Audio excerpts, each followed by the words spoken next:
Okay. It'd be weak, I wish I was with you in person, but that's the way it is. Well, let's get started. I would like to say I'm happy to stop and take questions at any point in time. This is really a pretty complex subject, generally speaking. There are a lot of names, a lot of acronyms. So I'm happy to stop as we go along. Just let me know if questions come up as we proceed. And this is really a very interesting subject to me because for two particular reasons. First of all, the things that I'm going to be saying were virtually unknown to us. Certainly, they weren't part of the general conversation when I began inquiry into this subject almost 30 years ago now, it seems. So it reflects a lot of the research that's been done, kind of amazing research, and although we complain about not having all the documents we want, it's sort of amazing how much we've really learned from the documents that have been discovered through FOIA and through research in the archives. This subject, Staff D and the magic button, is also, I think, particularly interesting for two reasons. First of all, it introduces some of the names that we're all familiar with and generally names that come up in discussion of the JFK assassination frequently, whether it's William Harvey, James Angleton, more recently David Morales, more recently compared to the other two.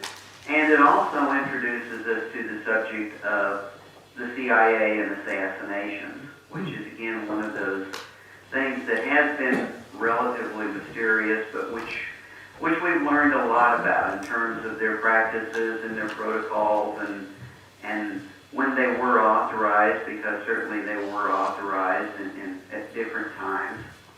So with that as a background, I'll be talking about Staff D within the Directorate of Operations, and in particular the magic button, which is a phrase that came into use with William Harvey and Richard Helms in the 1962-1963 time frame. So let's go on to the next slide. And it's one of the things that's really important for context is that Staff D itself and a lot of what was going on with Staff D and William Harvey really were very much apart from the CIA operations that we've all come to know and be fascinated with in terms of overseas operations, JM Wave, the Cuba Project, those sorts of things. Staff D was really established within the Operations Directorate with the project of obtaining information that would be used by the NSA. And I think, again, we think of the CIA operationally, but overall the CIA's role is the collection and analysis of information. And in this case, Staff D was simply a group of people that were tasked with obtaining code books and basically the sort of information that you would, not code books, encryption machines, devices, readers, the sort of things that would allow you to actually gain information from signals that you had intercepted either by tapping cables, by phone taps, by electronic intercepts, and to a large extent, Staff D within the CIA was providing tools that the NSA would use to interpret the information that it was collecting. And primarily, again, the NSA's function here was communications monitoring, intercepting military, diplomatic, and commercial transmissions. I think at this point in time, we have no illusions about the fact that the NSA, as well as British intelligence and other major intelligence agencies, collect all sorts of electronic information, certainly not just in military activities, but in basically general information about what any nation they consider an adversary is doing, or about commercial affairs. Economic intelligence is an important factor there. And as far as that goes, NSA it not only used the CIA to provide them with encryption material, decryption codes. They used the NSA, the NSA used the Air Force for the electronic intercepts and signals intelligence themselves. And we know that in, for example, for Europe, the Air Force operated security service stations had a couple of major British RAF air bases, Kirknewton in Scotland and Chicksands in England, performing electronics collection. We also know that the NSA used the Navy to tap commercial and Soviet cables for intelligence collection, and the NSA used the CIA itself in foreign stations, embassies, where the CIA was doing collections activities. Bill Simpich has written extensively about the CIA's electronic collections efforts in Mexico City. Again, this involved tapping telephone lines, placing bugs, in one of the most large-scale operations, especially for political and commercial intelligence that we've seen. Of course, the only thing comparable might be the tapping of Soviet cables in Berlin, but CIA foreign stations were very active in getting that sort of intelligence and providing it to the NSA. So that's what Staff D's fundamental role was. It had nothing to do with assassinations. It existed to enable intelligence collection through the NSA. Well, let's go to the next slide. Okay, Larry. And initially, Staff D's activities were almost entirely domestic within the United States, targeting intelligence collection around foreign embassies in the U.S., a lot of that going on around New York City, Washington, D.C., especially at the United Nations, and extreme efforts were taken to ensure deniability, of course. You really don't want people to know that, you're supporting diplomats at the UN so you can obtain codes and you're tapping their phones. And so to do that, the CIA needed real experts, professionals, the sort of people that could break into safes, place bugs in hotel rooms, and they turned to the professionals. Most of them came from not necessarily organized crime in the Godfather sense, but certainly out of the professional criminal pool of individuals. And in many cases, the CIA and Staff D were given some help in that through the Office of Security at the CIA and through their relationship with the FBI, who certainly was chartered with identifying and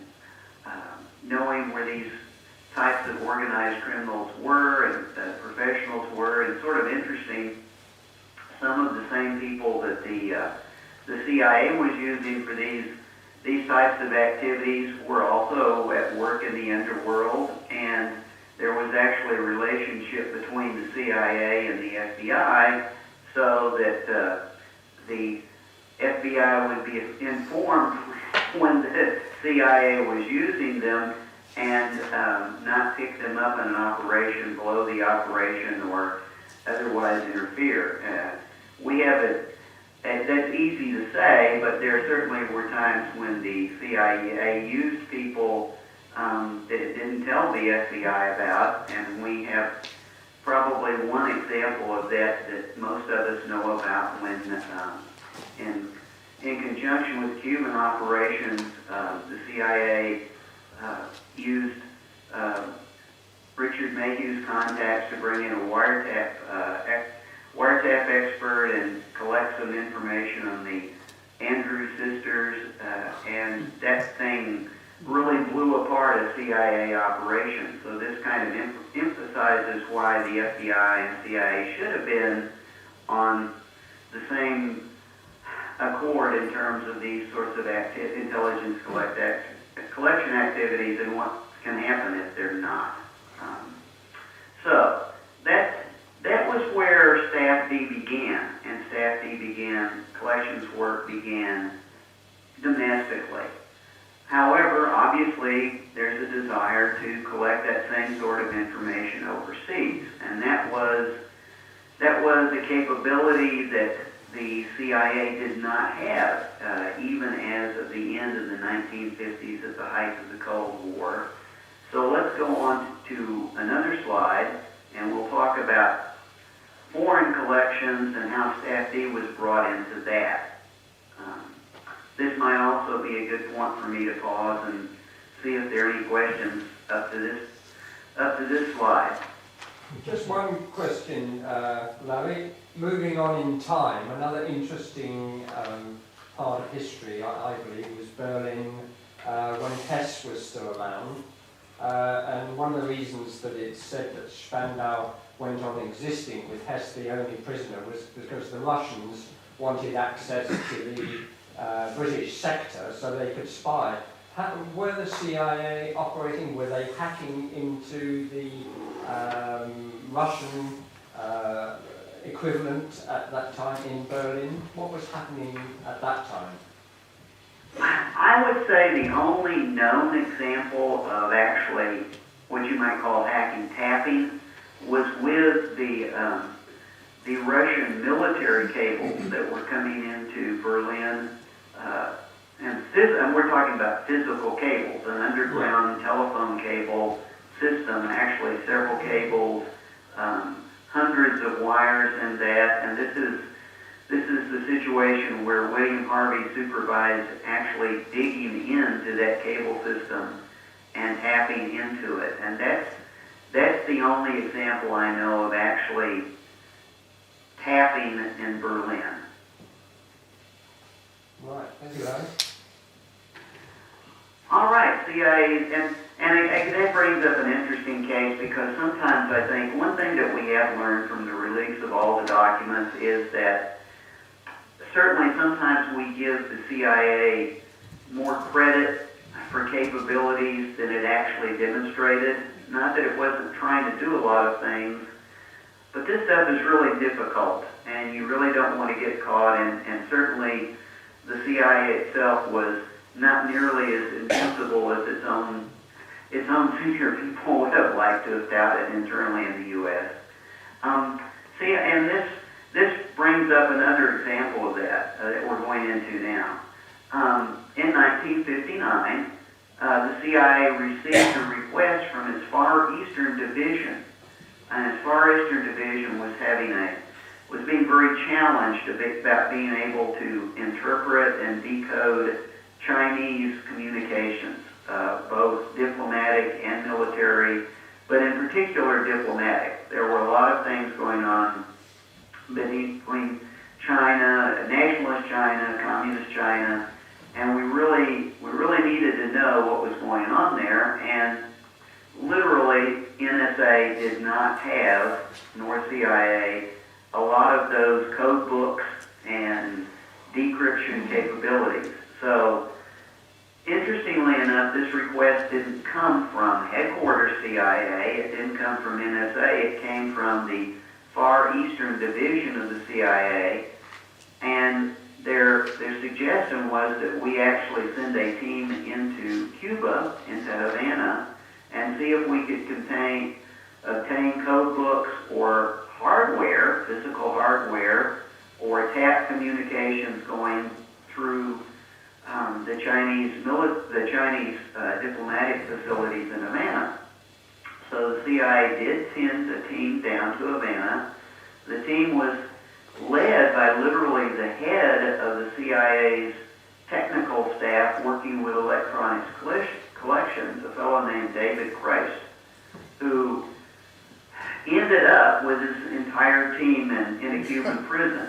And it's fascinating. If you're interested in this, there are actually extensive documents on this available through the CIA's own website, talking about how this group was compromised, the extreme threat that it posed, because the team leader literally needed us to know about the CIA's capability for electronic collections. And the Cubans had no idea who they'd taken into custody, and this was one of the greatest exposures that the CIA has faced. And there's a long saga in how they managed to finally get these people back without the Cubans understanding the real potential of the people that they held. And interestingly enough, part of this team came actually back at the same time John Martino was released, and he was kind of embedded in that release. Interesting overall story, but a real fiasco for the CIA. And what became really obvious at this point in time is, however good the agency might have been at doing these sorts of collections with Staff D inside the United States, they really did not have much of an overseas capability. The one exception was going to turn out to be Mexico City, even at this time. But other than that, they were extremely limited. So what we see in the next slide is the fact that in the late 1950s, circa 1959, 1960, a fellow was called back in to work with Staff D, who had worked as the head of Staff D and something that was informally referred to as Staff E back in the late 1940s, in the very earliest days of the CIA, and that was William Harvey. Staff E had been an electronics collection effort that had actually proceeded during the formation of the NSA. It was kind of a prototype where the CIA was there first and doing its own attempts at electronic collections, particularly through its foreign stations, before the NSA really got underway and took control. And as I mentioned before, one of the earliest successes of the CIA in this regard was the tap of a major Soviet cable system in Berlin, and Harvey himself had been in charge of that. So his credentials, his experience, his background in doing electronics collection, all sorts, in doing essentially counterintelligence work based in that was really great. I mean, he was the expert within CIA at doing this sort of work, and that's why he was put in charge of Staff D circa 1959 after he came back from Berlin. And one of his first tasks was going to be expanding the foreign collection capabilities of Staff D.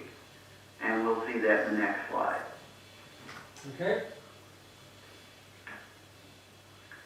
So, after the Cuban fiasco, after CIA headquarters really needed to get its act together, they really chartered Harvey with identifying and recruiting foreign criminal assets to do the same sort of Staff D work that had been done domestically. That was his task. And to get started in that, because they had some assets in Europe working for the individual country stations, but they really didn't have anything organized out of headquarters. So Harvey went to the CIA Office of Security and started asking for leads and contacts and potential candidates from their list of drug smugglers, burglars, basically professional criminals that they knew about overseas through the contacts that had been made by the individual country CIA stations. And initially, and we have the documents on this, Harvey came up with a list that included potential recruits, including safecrackers in Italy, forgers in France, and someone in Belgium who really knew a lot of people, especially in the drug smuggling venue, it appears, and might be very useful in going on to find the sorts of folks Harvey was really looking for. So let's go on to the next slide. And this individual was operated under the crypt QJ Wynn. We now know that his real name was Mankel, and he was a Belgian station asset who had been around for some time, since 1958. And I think we'll point out, it appears from what we know now, QJ Wynn was an interesting crypt, unlike others that we have seen, and basically it was a crypt used for different people at different times. So it may not have been assigned uniquely to Mankel, but certainly during the late 1950s and early 1960s, when you saw QJ Wynn in a document, this is who you were talking about. And Mankel had become a CIA asset in 1958. He worked directly under the supervision of the CIA station chief in Luxembourg at that point in time. And the first use of Mankel, before he was essentially passed on to Harvey to use in his recruiting, was that Mankel, fortunately for the CIA, held a Belgian passport, and he had been made available to Richard Helms for a poisoning attempt against Patrice Lumumba in the Belgian Congo. This again was a fiasco, and it showed how poorly organized the CIA was for doing this sort of thing overseas. Mankel and QJ Wynn was sent to Belgium. The whole thought was to get some poison that had been made in the CIA's technical support group to the station to the CIA station in there, and hand it off to this fellow who would somehow coordinate actually poisoning Lumumba.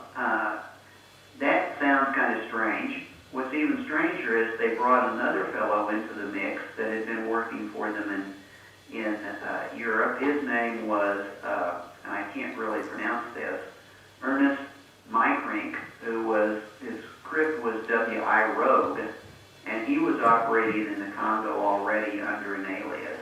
He had been recruited initially by the CIA as part of their Red Sox Red Cap military program, and that was in the early to mid-50s, circa 1956, when they were looking at inserting fairly significant numbers of paramilitary expatriates into Eastern European nations to really collect information and hopefully to stimulate insurgent, revolutionary activities against the Soviet regimes in the satellite countries.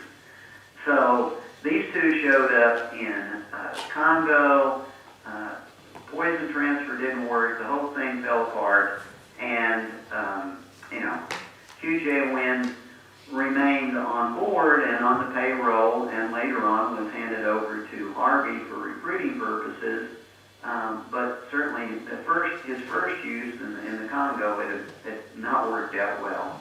We also, interestingly enough, know what his annual salary and expenses were, and QJ Wynn himself cost the CIA $7,200 a year, and all their other staff, the expenses for Europe totaled only $14,700 a year. So that was more money back in the 1960s, but it still was obviously not a huge operation. Okay, let's go down. Yep. So how does all this tie into what we're interested in? How does all this somehow get involved in what we know as the magic button, ZR rifle, the Castro assassination program? How does that all come together? And the point is, it comes together slowly, and it came together quite a while before 1962, 1963. And it started with the fact that JM Wave Station operations manager named David Morales had been training special Cuban exile groups to work in intelligence and counterintelligence, and actually the plan was to make them the new Cuban intelligence service after Fidel Castro had been overthrown.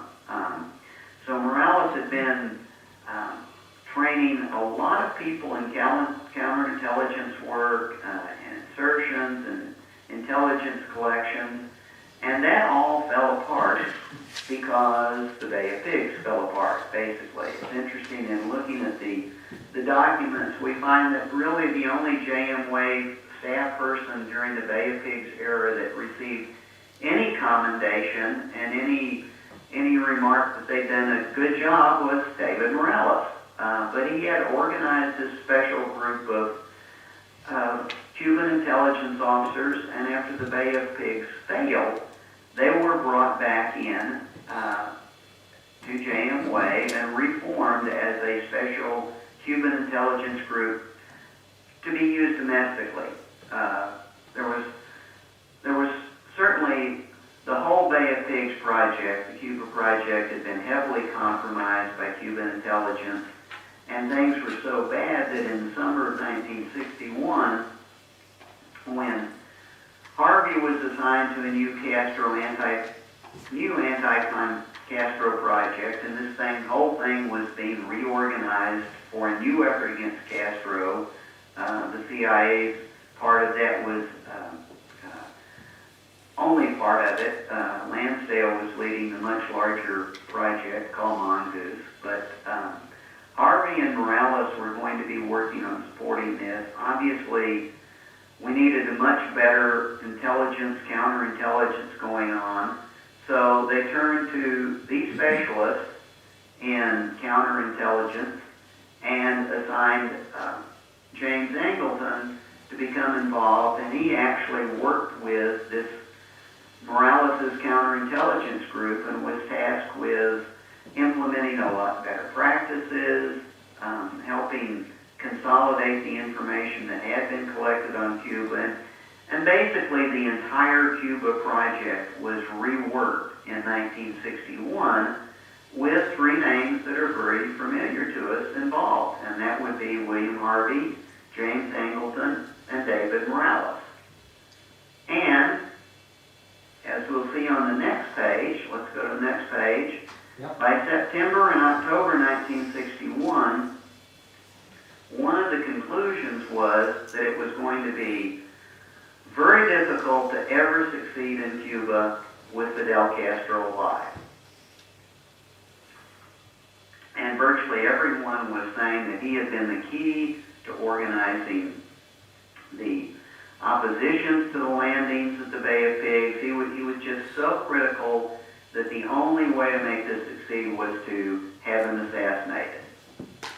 And at that point in time, that fall of 1961, Helms brought Harvey in and told him to activate a new executive action project.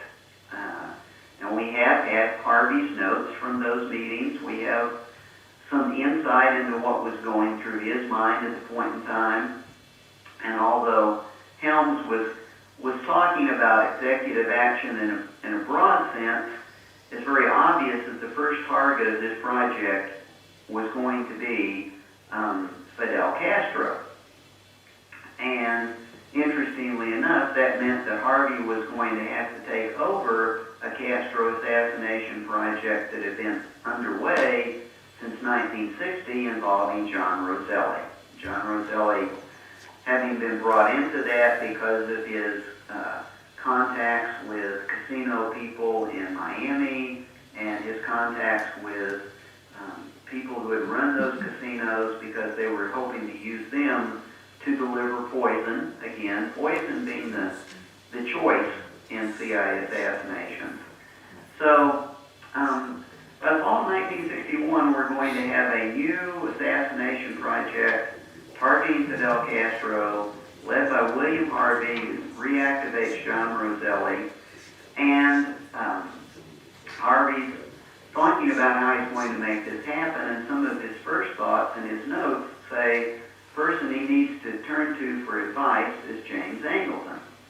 For a couple of reasons. James Angleton is very much aware, because of his recent work on the Cuban project, of what's going on in Cuba. But Angleton has extensive experience in how to hide things within the CIA, and this project is going to have to be extremely deniable.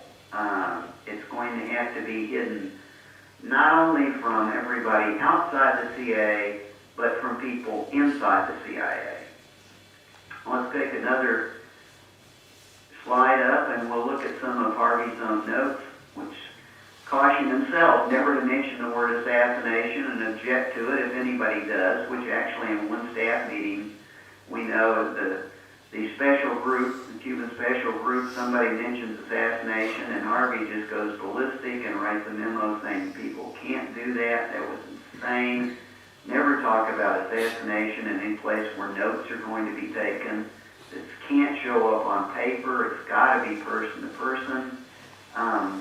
And to use this, obviously to kill Castro, everybody's going to think we did it, so we've got to come up with some concept, some provision, some part of the operation that's going to make it look like the Soviets or some other foreign intelligence groups are in line with this and doing it for their own motivations. We've got to divert attention, which actually isn't as strange as it might seem, because in 61, 62, Castro is very upset with the Soviets. He's going to be very much more upset with them after the missile crisis. And there's a lot of jousting that goes on in Cuba for the next couple of years between Cuban communist parties, Soviet assets in Cuba, and Castro's paranoia about losing control of Cuba to other parties. In any event, we also know that Harvey decides that to make this even more deniable, he's going to hide the money and the people that are hard to do this. It looks like John Roselli is going to be the key under the crypt QJ Win, which he's already been using. And that will confuse things because QJ Win's already being paid, he's already in the files, and this will be a great way to hide this new program. Harvey's notes continue. Let's go to the next page. And talking about how much work he's going to have to do to set up files and expense reporting and get the right kind of people and bury this new executive action program. And that's what it comes down to. He's got to have the right person, he's got to have money, but deniability is as important as anything else. So, moving along pretty well. Any questions up to this point in time? Any questions, folks? Okay. No. All right, so let's go to the next slide where we actually finally show up with ZR rifle. Because while we're going to hide employment and expense money under QJ Win is a crypt. It's not a project. So we've got to have a project to do this, and we'll use a new project that is going to be created called ZR Rifle. And the way this comes out is during October 1961, as Harvey is kicking off this project.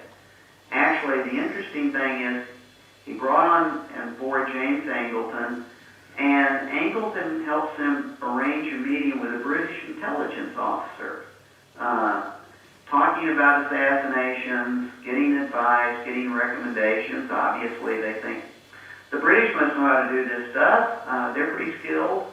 Maybe they'll even do it for us. And they kind of float that idea, and that's not anything that the British part of the conversation likes, and so they kind of turn it back to them. But in the fall of 1961, then, during the winter of 1961, Harvey's trying to get a handle on how he's going to do this assassination project, and he's using Angleton. Harvey and Angleton essentially are working as a team in this, which is very interesting and has some interesting implications for 1963. But in any event, in February of 1962, Harvey actually gets it together and generates a crypt for this project, executive action project called ZR Rifle. Angleton's influence influence comes through clearly in this because, as we know now, Angleton was one of the very few people in the CIA, perhaps the only person, who routinely generated his own crypts outside the CIA system, because normally all those things are supposed to work in the system. You're going to have them on file. You're going to have files for them.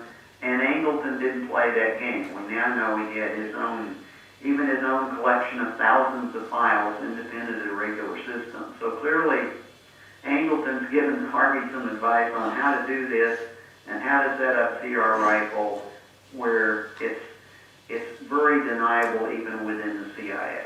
So Harvey obfuscates the whole thing by hiding his new executive action program under an authorization that Richard Helms signs for employment of assets under Staff D. It's going to be Project CR Rifle, and the money is going to be allocated under QJ Wynn as an employment cover. All right. Next slide. So ZR Rifle, as of 1962 and going into 1963, ZR Rifle is going to be designated eyes only. It's extremely confidential. In April 1962, Harvey meets with Roselli and reactivates the Castro assassination project under ZR Rifle. And the first new attempt, again by poison, is organized out of J.M. Wade, with Morales and Shackley supporting it, and that follows within weeks, and it fails. And this continues month after month, and there's only going to be one real change in ZR Rifle during 1962 and 1963. The same players are going to be involved. The only target for ZR Rifle that we know of is Fidel Castro, and the only known primary asset is John Roselli. And this project is supported out of J.M. Wade, and the only real player there is J.M. Wade Operations Chief David Morales. So ZR Rifle, as it evolves during 1962, is hidden under Staff D. It's hidden under ZR Rifle. It's hidden under QJ Wynn. And the people involved are William Harvey, John Roselli, and David Morales. All right, let's go to the next slide. So 1963 is our year of interest. It's the year when the Kennedy assassination occurs. So what does ZR Rifle look like in 1963? Well, in summary, following the end of Mongoose and the end of Task Force W, which was the second Cuba project, that all comes to grief in late 1962 with the Cuban Missile Crisis. And basically, with the Cuban Missile Crisis, part of the resolution of the crisis is that JFK agrees to stop actively subverting the Cuban government, and pledges not to do that, and pledges to essentially agree to leave Castro in place.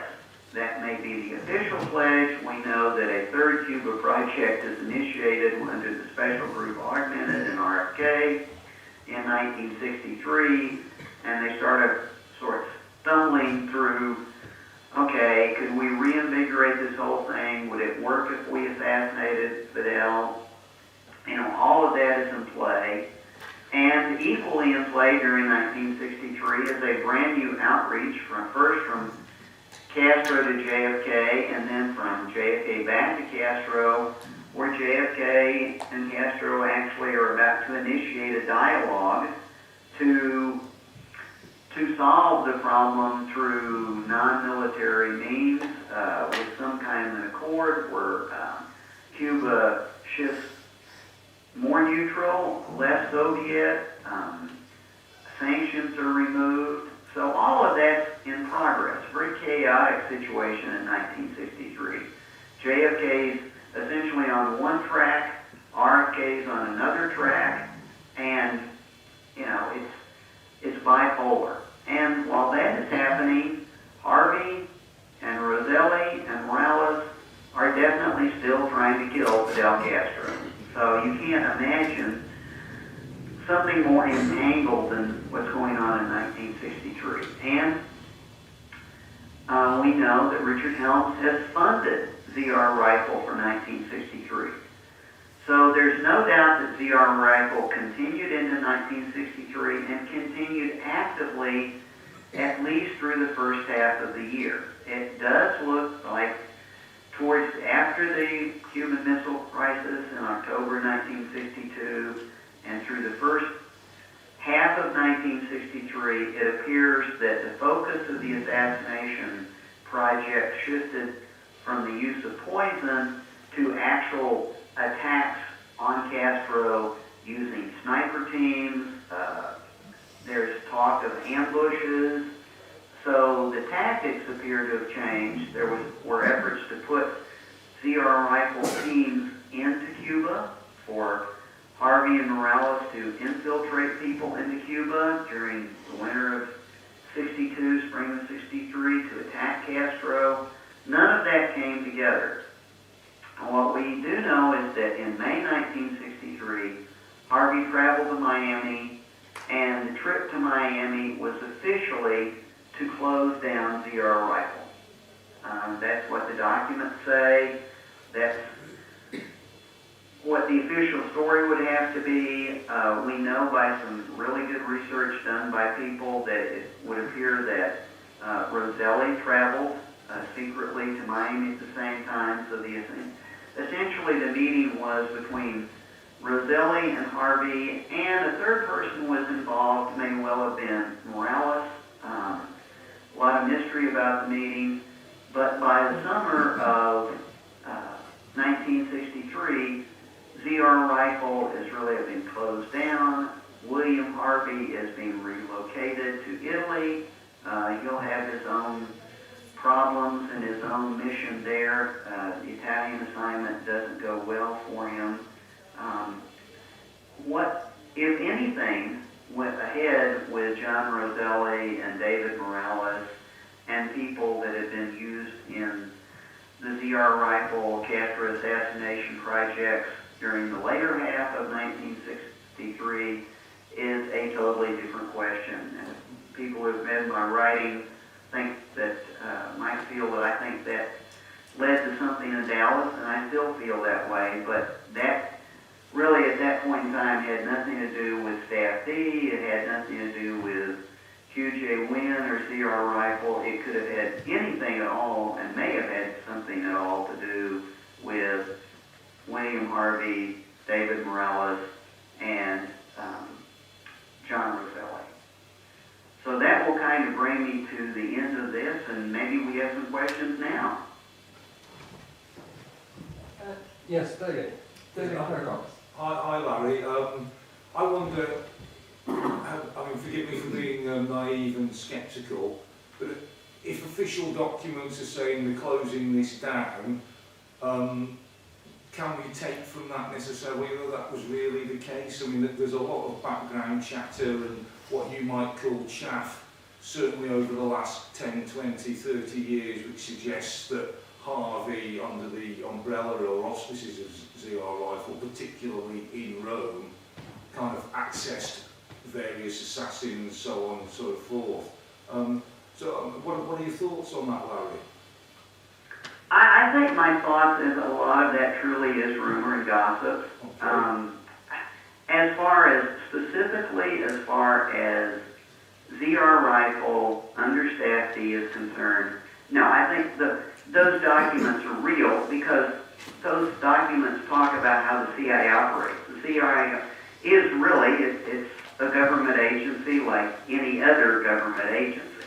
You know, yes, it has expense reports, it has to file accounting, it has to budget for things. Now that doesn't mean that there's not black money. I have a new book coming out later this year called Creating Chaos that goes into a lot of operations that that were funded with money that was shifted from one account to another.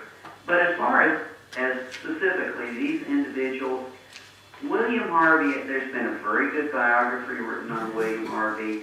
I do think you might trace things to William Harvey that he himself did and managed to come up with some limited funds for in Italy for a period of time. He wasn't in Italy at that point in time. He was chartered with working with criminal groups in Italy and supporting a number of things in Italy, influence operations that were going on that would have countered Communist Party influence.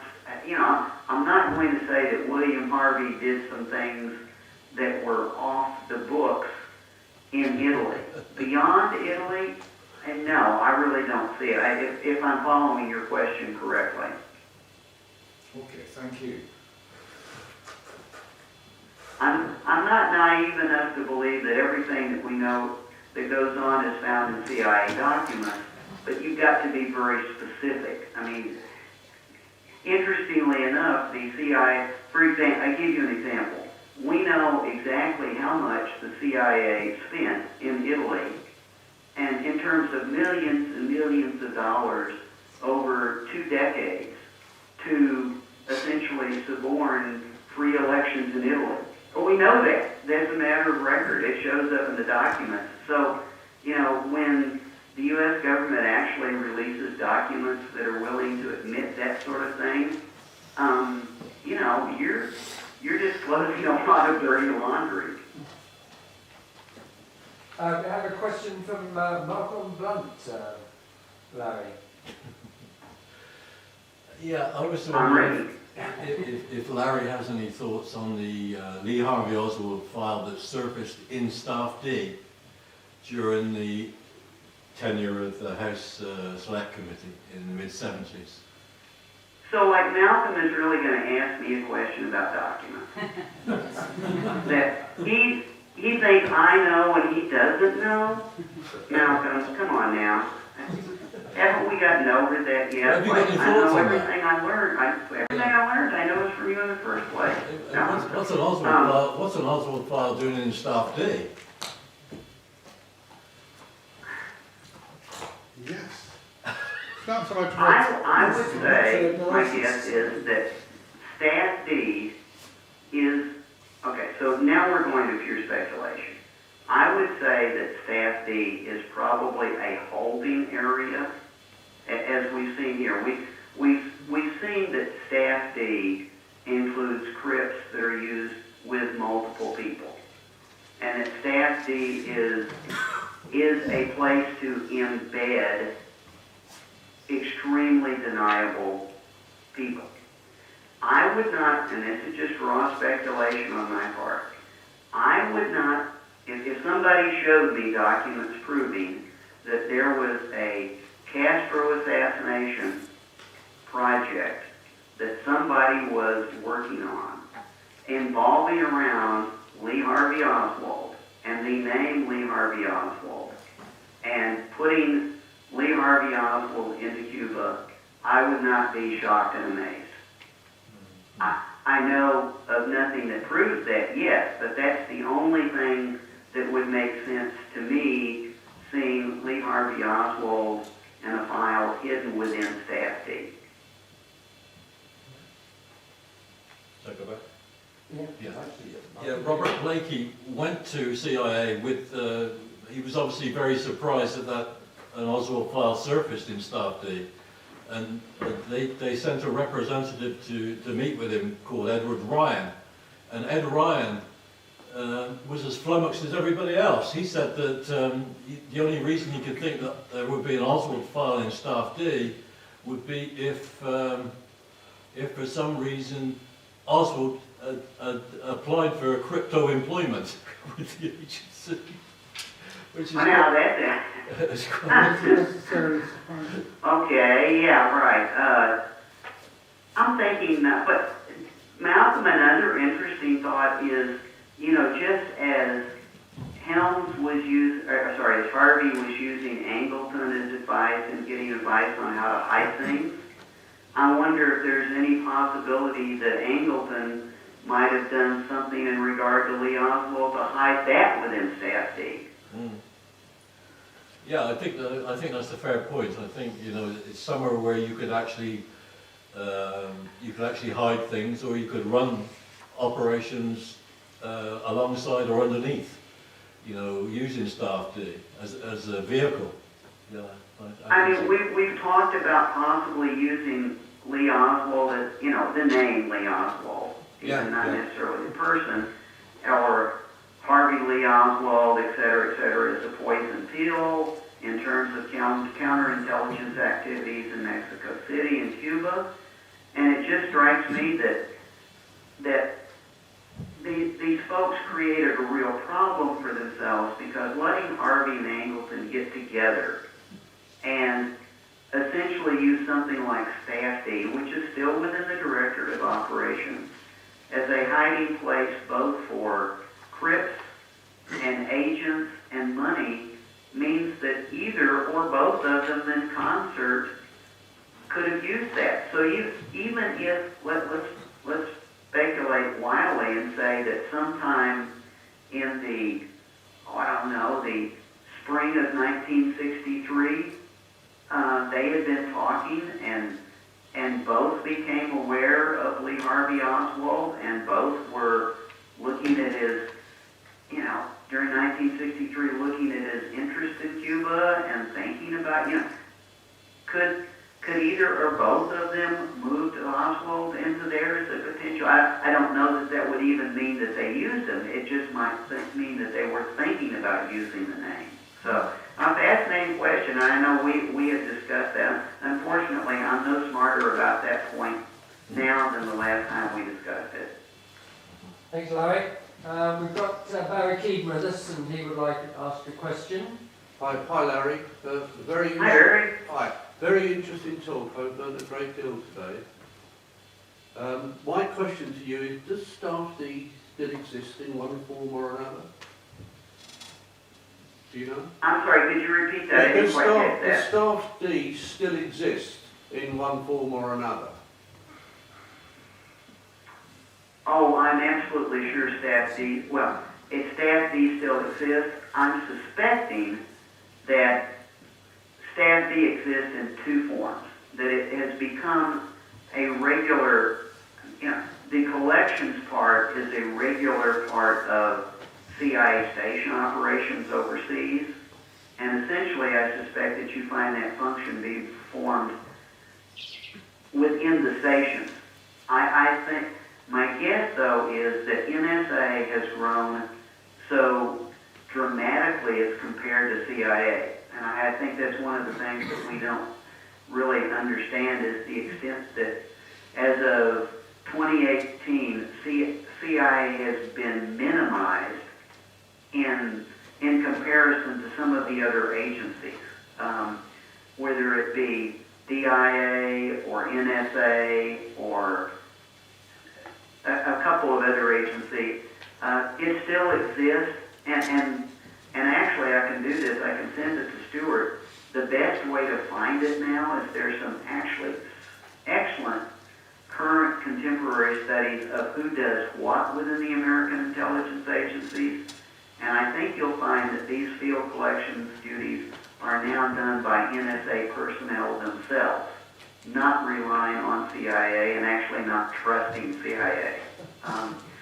Basically, CIA, after 2001, has lost out in the turf wars in the American intelligence community to a large extent.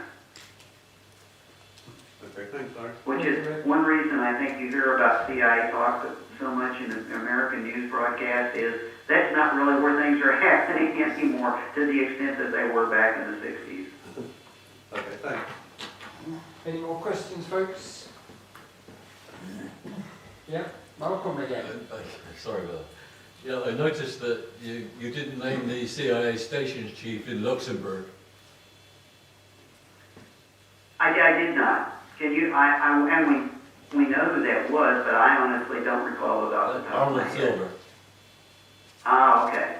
Yeah, and Bill Harvey was the case officer for the operation ST Escalade. That was the bug in the New China news agency. So Harvey himself was the case officer, and So Silver. they should have had a fairly, like, Yeah, and- close relationship for Harvey's work. Yeah, and Silver went to Harvey to ask him about that operation. He'd heard about the operation, and Harvey told Silver that Silver asked Harvey how many times the operatives had been through Havana Airport, and then when Harvey told him 5 times they'd been to Cuba, Silver told him to pull the operation, and Harvey refused to pull that operation. And then, That would have then been of course, good advice. they were arrested. Yeah, that's right. Actually, I think one of the best CIA, and the CIA's done some really good studies on itself, and the studies that they did and published on that operation in Cuba was really it was a very professional study on why we shouldn't do things this way and how much trouble it gets us into. And it's one of the best internal studies I've seen. But I think that brings up a really good point, Malcolm, and that is that, again, sometimes we, yes, Harvey had worked in Berlin, Harvey had a lot of personal contacts, had managed a lot of people, but again, the fact that he wasn't, he had to rely on other people a lot. He didn't have personal contacts all across Europe. He didn't, he had to go to other people and bring them in. And I'm glad you brought that up, because I think when I started working on this, you just kind of like, well, Harvey went to Europe and started doing things. Well, Harvey spent a lot of time talking to people and getting input and recommendations and feedback before he even made his first field trip to Europe for Staff D recruiting. Hmm.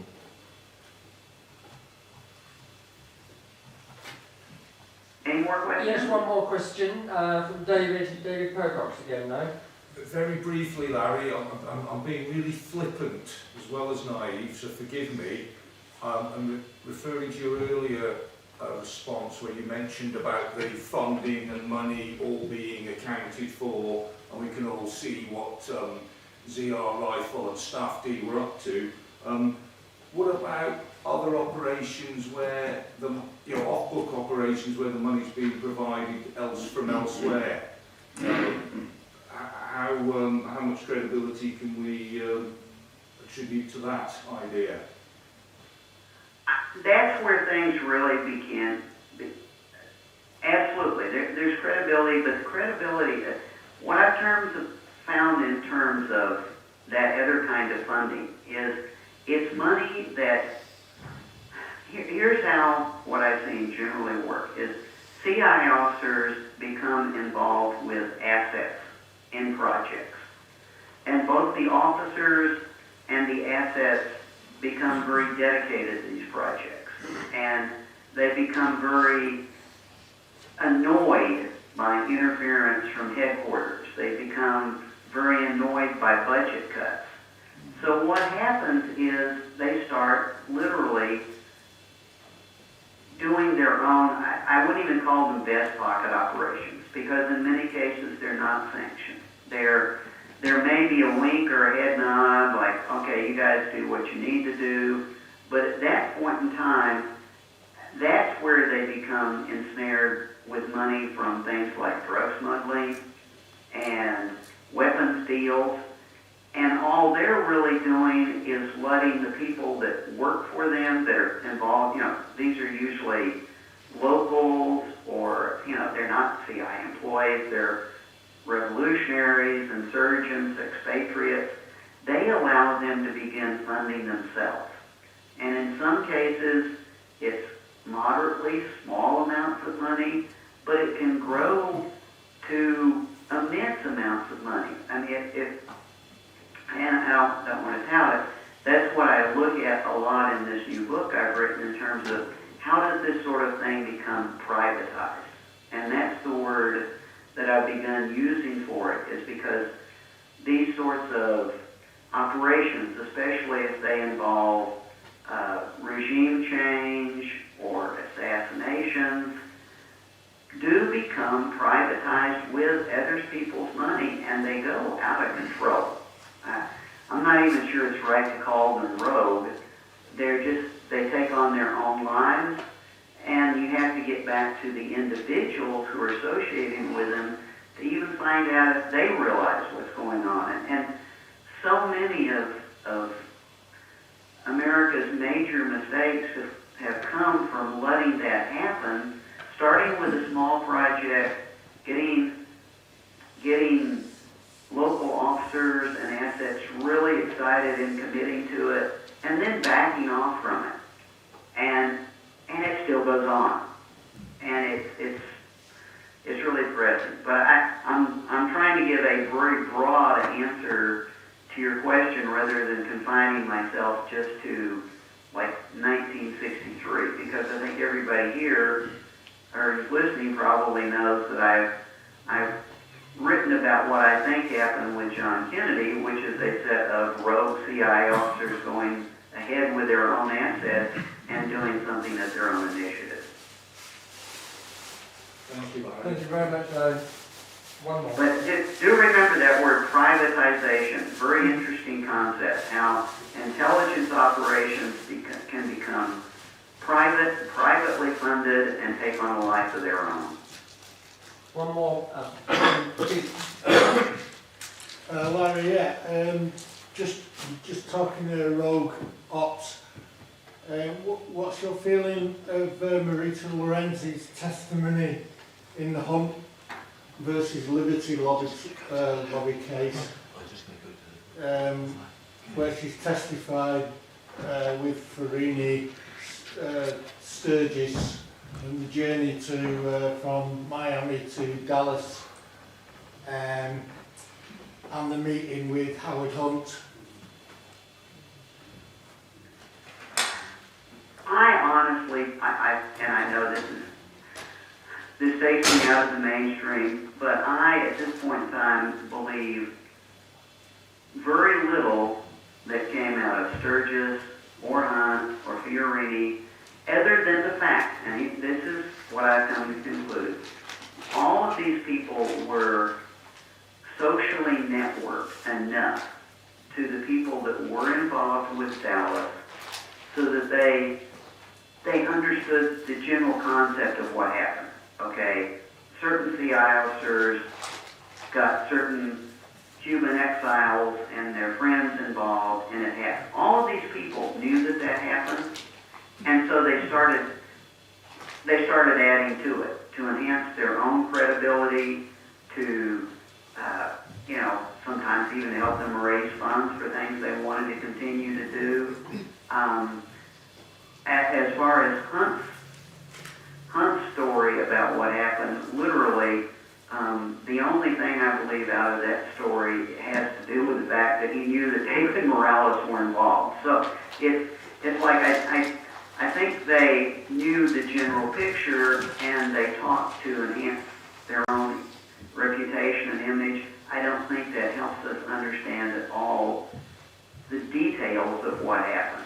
And I know, and I don't know if Malcolm was in the meeting in Dallas, we had a long presentation a few years ago from people that were directly involved with Howard Hunt and knew how his story came about and how it really was essentially created to get money for Howard Hunt and taken over by his son, and he never really could come up with anything to document it, and all he ever provided was a little flowchart with 6 names on it, and he couldn't give a single detail to validate it. Where did he meet Morales in Miami? Where did he have his meeting? When did he travel to Miami to have that meeting where he was being recruited? Nothing, not a single piece of data that could corroborate it.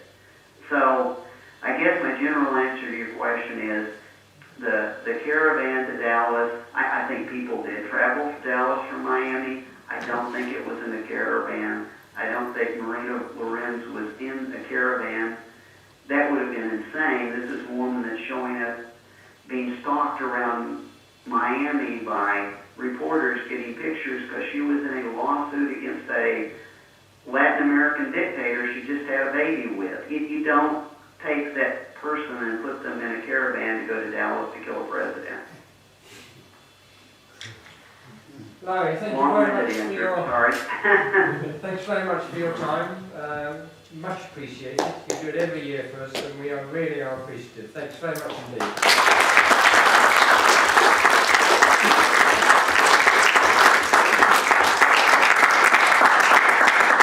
Certainly, I appreciate it. The best to all of you. If you have any questions for me that on anything that come up during the conference, just give it to Stuart. Stuart, if you'll send them by email, I'll reply by email, and I will send the references. If you really want to know who's doing what in American intelligence today, there's some very good source material, and I'll send that along. Thank you very much, Larry. Thank you. Have a great conference. Thanks very much, Roy. Cheers, Larry. Bye-bye. Bye.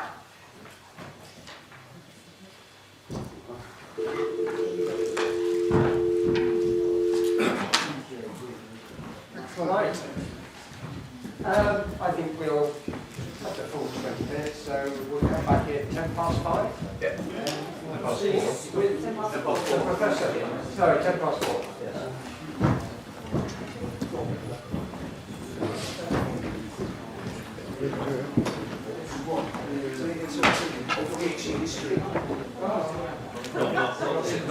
Assassination.